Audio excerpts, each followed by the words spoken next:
শুরুটা একদম সাধারণ ছিল। আরিয়ান নামের এক তরুণ, চোখে অগণিত স্বপ্ন, কিন্তু বাস্তবতা ছিল কঠিন, অনমনীয় আর কখনো কখনো নিষ্ঠুর। ছোটবেলায় যখন কেউ তাকে জিজ্ঞেস করত, তুই বড় হয়ে কি হতে চাস, সে এক গর্বিত হাসি নিয়ে বলতো, মানুষ হতে চাই। শুনে সবাই হেসে ফেলত, কারণ তার উত্তরটা ইঞ্জিনিয়ার বা ডাক্তার নয়, মানুষ। কেউ বুঝতো না তার এই কথার পেছনে ছিল গভীর এক ব্যথা। বাবা ছিলেন এক সাধারণ কেরানি, মা গৃহিণী।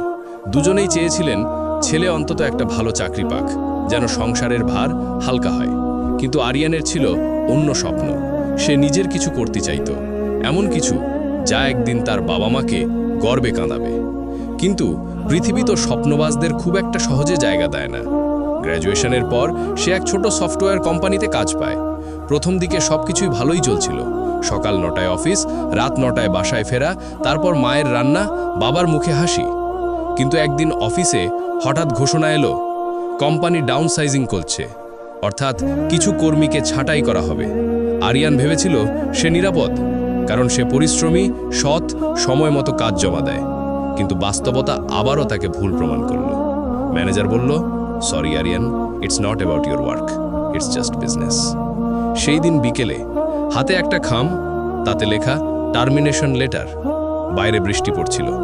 আরিয়ান ছাতা ছাড়াই হাঁটছিল, যেন বৃষ্টির প্রতিটি ফোঁটা তার হারানো বিশ্বাসকে ধুয়ে দিচ্ছে। পরের কয়েক সপ্তাহ সবকিছু ভেঙে গেল। বন্ধুরা ব্যস্ত হয়ে গেল নিজেদের জীবনে। যে প্রেমিকা একদিন বলেছিল, আমি তোমার পাশে থাকবো সবসময়, সেও একদিন নীরবে বলল, তুমি এখন একটু ভিন্ন হয়ে গেছো, আমি আর পারছি না। রাতগুলো হয়ে উঠল ভয়ঙ্কর নীরব। ঘুম আসতো না, চোখের নিচে কালো দাগ, মনের ভেতরে হাজারটা চিন্তা। আমি কি সত্যি এতটাই ব্যর্থ? সে নিজের ঘরের আলো নিভিয়ে আয়নায় তাকালো। আয়নায় দেখা গেল এক ক্লান্ত মানুষ, কিন্তু চোখে তখনও এক টুকরো আগুন বেঁচে আছে। সে নিজের প্রতিচ্ছবিকে বলল, সবাই চলে গেছে, কিন্তু আমি তো আছি। আমি পড়ে গেছি, কিন্তু শেষ হয়ে যায়নি। সেই রাতেই সে একটা সিদ্ধান্ত নিল, আর কারো ওপর ভরসা নয়, না কোনো বন্ধুর, না কোনো সম্পর্কের, না কোনো ভাগ্যের। এবার সে নিজের গল্পটা নিজেই লিখবে। পরের সকালে সে হাঁটতে বেরোলো। সূর্য উঠছিল, আকাশে সোনালি আলো। মনে হচ্ছিল যেন প্রকৃতি নিজেই বলছে, নতুন শুরু করো। সে নিজের খাতা খুলে একটা লাইন লিখল, আজ থেকে আমি নিজেকে হারাবো না, গড়ে তুলব। প্রথমে সে নিজের রুটিন বানালো। ভোর 5টায় উঠবে, দৌড়াবে, বই পড়বে, তারপর কাজ করবে নিজের স্কিল নিয়ে। সেদিন থেকে আরিয়ান ফ্রিল্যান্সিং শিখতে শুরু করলো। প্রথম দিকে কঠিন লাগছিল, অনেক রিজেকশন, অনেক স্লিপলেস নাইট। কিন্তু এবার সে হার মানেনি। রাতের পর রাত সে বসে থাকতো ল্যাপটপের সামনে। চোখ ব্যথা করত, বিদ্যুৎ চলে যেত, কিন্তু সে জানতো, এখন যে কষ্ট করছি, এই কষ্টই আমায় একদিন আলাদা করবে। একদিন এক মেন্টরের ভিডিওতে শুনল, যে মানুষ একা নিজের সাথে থাকতে পারে, সে পৃথিবীর যে কোনো লড়াই জিততে পারে। এই লাইনটা তার জীবন বদলে দিল। সে নিজের একান্ততাকে ঘৃণা না করে ভালোবাসতে শুরু করলো। বন্ধুহীন বিকেলগুলোতে বই পড়ত, নিজের লক্ষ্য লিখত, নতুন স্কিল প্র্যাকটিস করত।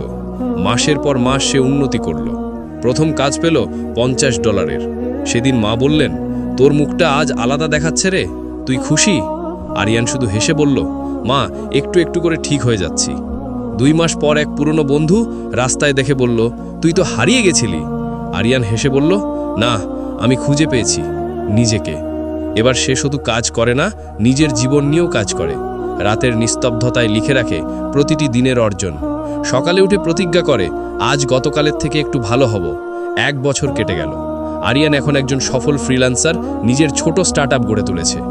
মাসে যত আয় করে, তার চেয়েও বেশি তৃপ্তি পায় নিজের পরিশ্রমে। যে বন্ধুরা একসময় বলতো, তুই পারবি না, এখন তারা এসে বলে, ভাই, তুই কেমন করে পারলি? আরিয়ান মৃদু হাসে, বলে, যেদিন সবাই চলে গেল, সেদিন আমি নিজের সঙ্গে দেখা করেছিলাম। রাতের দিকে যখন শহর ঘুমিয়ে পড়ে, আরিয়ান তখন নিজের ডেস্কে বসে কফির মগ হাতে মনোযোগ দিয়ে কাজ করে। তার ঘরের দেয়ালে লেখা, nobody is coming to save you, it's you versus you. একসময় যে নীরবতা তাকে কাঁদাতো, এখন সেই নীরবতাই তার প্রশিক্ষণ। যে একা থাকা শিখেছে, সেই নিজের ভেতরের আওয়াজ শুনতে শিখেছে। একদিন তার বাবা বললেন, বাবা, এখন বুঝি তুই যা করছিস তা সঠিক ছিল।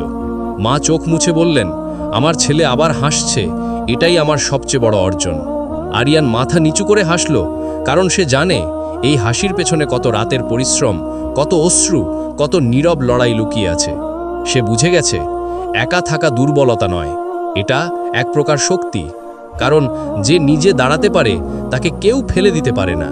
তাই যদি আজ তুমি একা হও, যদি মনে হয় কেউ পাশে নেই, মনে রেখো তুমি হারাওনি, তুমি গড়ে উঠছ। আজকের একাকিত্বই তোমার আগামী দিনের শক্তি হবে। আজ যে নীরবতা তোমাকে কষ্ট দিচ্ছে, একদিন সেই নীরবতা তোমার গল্প বলবে। আর যখন সেই দিন আসবে, তখন তুমি বুঝবে শেষটা আসলে কোনো শেষ নয়, এটা শুধু নতুন শুরু। মানুষ তখনই বড় হয় যখন সে ভেঙে পড়ে, আবার উঠে দাঁড়ায়। আরিয়ান সেটা শিখেছে নিজের অভিজ্ঞতা থেকে। তার গল্পটা এখন শুধু তার নয়, এটা সত্যি প্রতিটি সেই মানুষের গল্প যে একা লড়ছে, হেরে গেছে ভেবে বসে আছে, কিন্তু মনের ভিতর কোথাও একটা আগুন এখনো বেঁচে আছে। মনে রেখো, জীবন তোমাকে যতবার ফেলে দেবে, তুমি ততবার উঠে দাঁড়াও। কারণ যে নিজেকে হারাতে দেয় না, তার থেকে বড় বিজয়ী আর কেউ নেই।